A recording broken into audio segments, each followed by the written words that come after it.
Hi everyone, I hope you're all doing well, and today I'm going to be giving out some stock market tips, which I don't normally do. I just kind of focus on individual stocks or a few stocks in general. I never kind of talk about ratios or tips when you're investing in the stock market. And I know I've got a few beginners that subscribe to me and are always kind of asking for a few tips.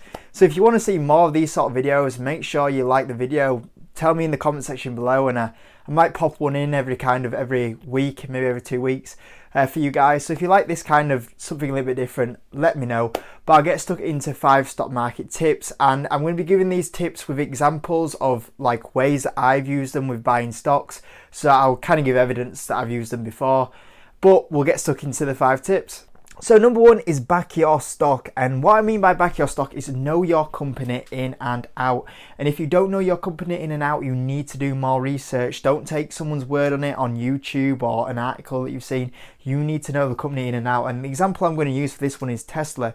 Now, I really like this company. This was back in 2018 and it had a lot of stick. And the news articles were going around is that Tesla were on the verge of going bankrupt, so they weren't going to be successful. Now, because I kind of knew Tesla so well, I knew the technology they had that was greater than everyone else in the industry.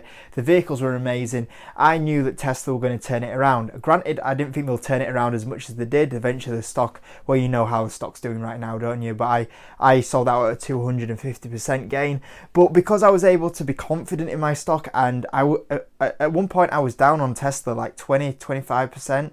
And because I knew the company really well, I was just able to hold it. I was able to average in, and eventually I got the gains from this stock. And it's all because I had the belief in this company. And if you don't have the belief in the company, then don't invest in it. You need to be able to, if the stock goes down, you need to be confident enough to hold that stock if it's dipping down. So that is number 1. Number 2 is always hold cash. So I'm a big believer that you need to hold cash, and the example for this one is one that I bought recently, which was Boohoo.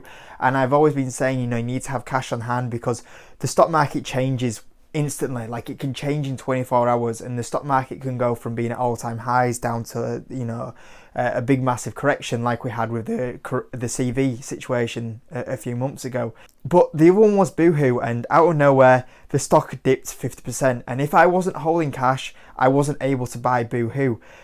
Granted that this is kind of a newer stock, so I can't really show the gains on this one, but I could maybe try to think of one. Facebook, for example. Facebook, I actually bought when the Cambridge Analytica came out because I had the cash to buy it. And you need to have a lot of cash in portfolio, guys, because when these opportunities come, you need to be able to capitalize on them, and you should be holding somewhere between 10 to 30% in cash. That's what I do. When the stock market is generally undervalued, my cash percentage dips to the 10%, and when the stock market is overvalued, which I believe it is quite a bit now, I'm up towards the higher end, so 30% cash. I'm actually about 20-25% cash right now.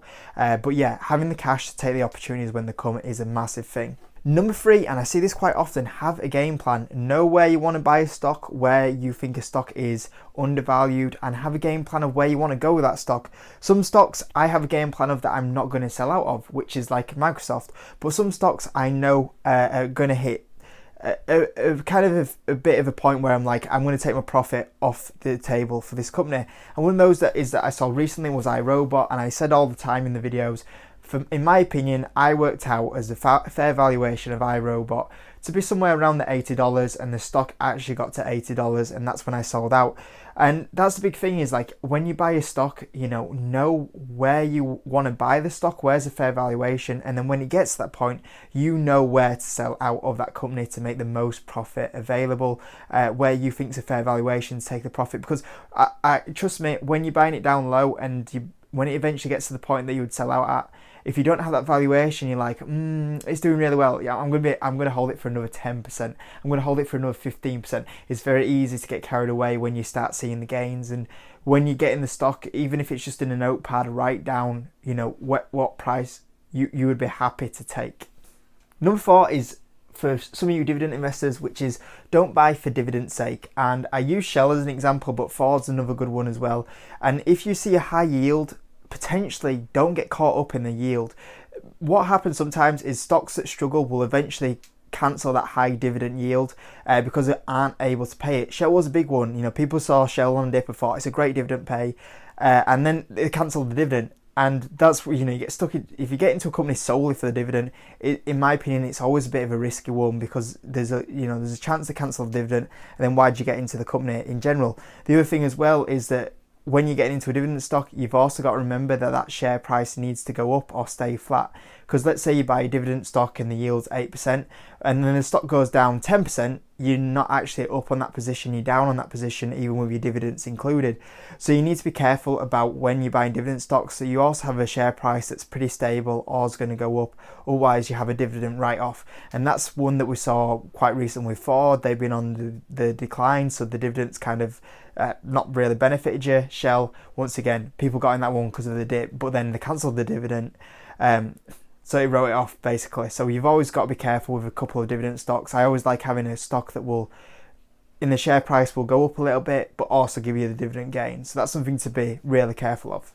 And number 5 is understand why the share price will go up. So for example, JD.com, I bought this one at $20, but I looked at the company and I thought, why are people going to buy this stock? What is going to send this stock up in value? Don't just buy a stock because it's in an uptrend, because everyone's talking about it. You have to figure out what's going to make people buy into that company. Is it going to be dividend increase? Is the revenue going to grow? I looked at JD and I was like, this company is going to grow revenue and EPS at a fantastic rate. And I believe that when this company starts growing their profit and the revenue in the next 2 to 3 years, I'll make a good gain on this company because of the infrastructure they have in place, the products that they offer, the service they offer. And I've been in JD.com for about 2 years, and now you can see the gains, because I saw that there was a lot of potential for the revenue and profit growth, and now there's more investors getting into this company, and I saw that, and that's why I thought the share price will increase. So you've always got to look into companies and not see the situation of where the company is at right now. You need to look at what's going to get people to invest in the company over the next 2 to 5 years. So look at what is ahead for the company, not what's going on right now, because a lot of that is already priced into the stock. So guys, those are the 5 stock market tips. As always guys, make sure you like the video, subscribe if you haven't, and I'll see you in the next one.